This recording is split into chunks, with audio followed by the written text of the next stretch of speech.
Alright guys, we're going to have a bit of a chat today about how I landed on the KLR. So honestly, my car kept breaking down and I thought I needed a way to get to work, you know, just something. First thought was a cheap runaround, maybe grab another car, but I'd always wanted a bike. So honestly, I just thought I'll get a small bike, just a real cheap runaround, something small just to get me from A to B, get me to work and back, and maybe have a little bit of fun every now and then. So I'm sure a lot of people who are looking at buying one, their first bike, you know, you hear all these fast bikes are very intimidating. You hear people crashing and going too fast and really hurting themselves, if not fatal crashes. So what did I do? I think also, before I say what I did, the first thing you think about when you want to buy a motorbike is a sports bike. How cool they look. That's nothing else enters your mind. Sports bike, that's it. For me anyway. So I was looking for a real cheap one. One popped up not too far away from me. Honda CBR 125, not even a 250, a 125. I thought that's fine, just a small bike to learn on, it'll still go, can't be that slow surely. Well, the thing is, it's not a matter of how fast or slow it is. You have inability to get in front of traffic, pull away from traffic. If you're sitting at 80, you don't really have that power to pull you away if someone decides to turn into your lane or anything like that. I think I had it for 4 weeks. And yeah, unless you're living up in the very high revs just to get it moving at all, like once you're moving, it's okay. But if you're not almost redlining a 125, you're really not even moving as quick as the traffic. I mean, it makes it a bit fun, but if someone next to you puts their foot down and you're holding your throttle flat, they're going to be right next to you. So it's just, I don't know. When you're riding, you don't sort of want to sit in the traffic, you want to sort of try and get away from it and sit by yourself. Fellow rider.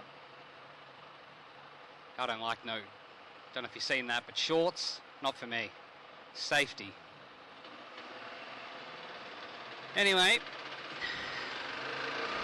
that was $2,000 on the road. And look, it was reliable. It did the job. I didn't have all the proper gear, but it got me to work and back a few times. And then a few times it also got me in a bit of trouble with the traffic. So I thought I'm going to have to upgrade. I'd watched YouTube videos and I did exactly what they said not to do. Then we start looking at, I like the Hondas. See, this is the power you need. You just need to be able to do things like that. And on a 125 you can't. Anyway, so I did some researching. Still wanted a sports bike because they are the coolest. Stuck with Honda, got a CBR 300, 2015. Now they, for a learner, and even not learners, those newer 300s, more than quick enough. Easily pull you out of situations, sit on 100, not come, like, they'll do it, and they'll even pull up to 140, 150 easily. Not really meant for the highway, to be honest. Whereas if you go up to a CBR 650, they are meant for the highway. That's where they live. And they're a bit annoying to ride around town. But anyway, the 300 was reliable. I'll put a pickup of it now for you. and the 125. Reliable, safe, started all the time, no worries. Just general maintenance. Looked cool. No problems, felt good, you know, turning around corners. Everything was great. Until I got sick of bending forward and putting my neck up. Because they're not aggressive as in racing aggressive, but they're still an aggressive stance when you're sitting on them. And once you get a bit older, you sort of just want to be comfortable. And the other thing was driving it to work. Had all my gear on. What have I got on? A backpack. Got very sick of carrying a backpack on my back. So a little bit impractical. Just heavy, all your work gear's in the backpack. And so even some of the hot days, 35, 36, and you got a backpack on, your back's sweating. And it's, yeah, like they're so fun to ride.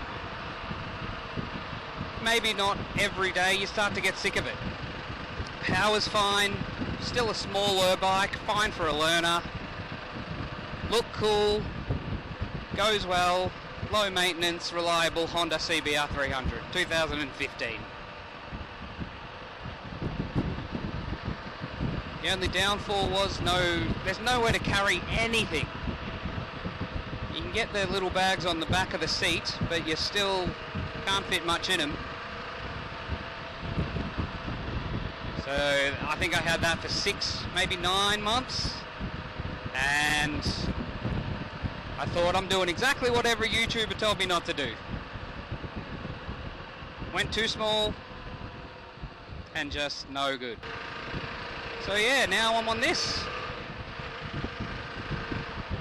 The Kawasaki KLR650. Although it's a 650, it's still about the same speed, horsepower as the 300. It's just different. It's well known with these bikes that they're not quick, but they've just got enough power to ride around town.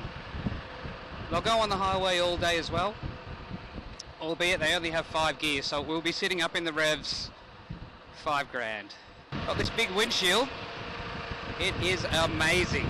You would not believe how much wind, especially on the freeway highway, over 60 miles an hour, 100 kilometers an hour, you get battered.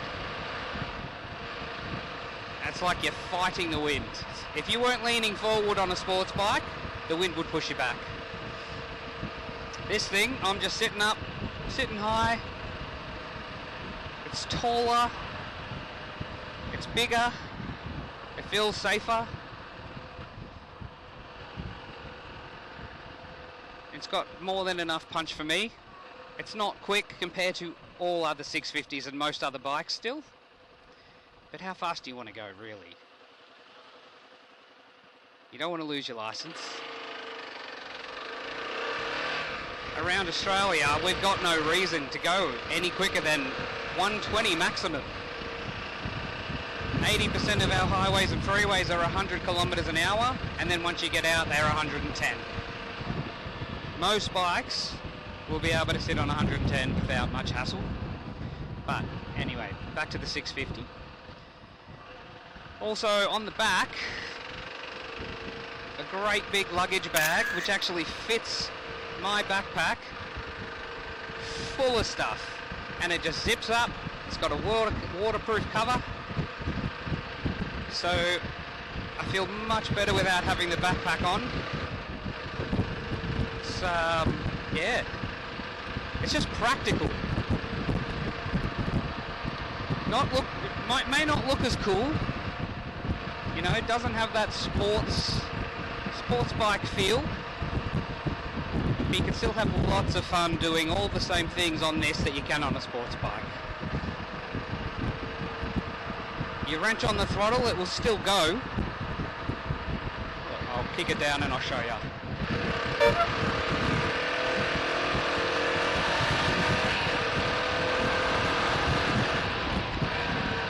It They're known as just big tractors. You just let them wind out. Although it's winding out, you're still pulling away. You're still just gone from the traffic. Whereas other bikes will literally, you'll be out of there in a split second. But the saying goes, it's funner to ride a slow bike fast than it is a fast bike slow. So yeah, I'm quite happy. I learnt the hard way, spent the money. This thing was only $4,300, and the community for these bikes, you'll never have a question not answered online on Facebook. It's just amazing. And you hear stories, people buy a KLR 10 years ago, they had it for a while, not quick enough, too heavy, all this. They are heavy. And they come straight back, oh, I just picked up a KLR, I missed it too much. There's just something about the big thumper, one-cylinder engine. It's just addictive. It's just a great feeling, great to ride around. Great for the... It is heavy, so... and tall. You have to take all that into consideration. But the height can be changed. You know, $50. Get some lowering links. And you can go down 1-2 inches and it's fine. Which I've actually done that, which I will do a review on this bike and show you all the mods I've done, having owned one and seeing all the communities and having all the answers in front of me for a while. What should I do, this, that. You learn things, you do things, you make the bike suitable for what you want to do. That's the bottom line, really. You just want it comfortable and suitable for you. And that's what this is for me. Commute to work, but I can also take it all across the state, which I have. Rightio guys, so in summary, CBR125, nothing wrong with it, good bike, bit underpowered, bit unsafe. I think that thing literally cost me $2,000. I think it was a 2010 or something. Upgraded to a 2015 CBR300, great bike, powerful enough, pull you out of trouble wherever you are, and that was $4,500, which when I sold it I got that money back. Now I'm on the KLR650, which is no quicker than the 300. I think they're about 41 horsepower. This is heavier and taller. There are things to take into consideration. Got this for $4,300, but I don't think I'll get rid of this bike ever. So hopefully you learn a bit. Maybe you can learn from my mistakes and just sort of get the bike you want the first time. And yeah, hopefully that helps. And I will catch you in the next one. Take it easy, guys.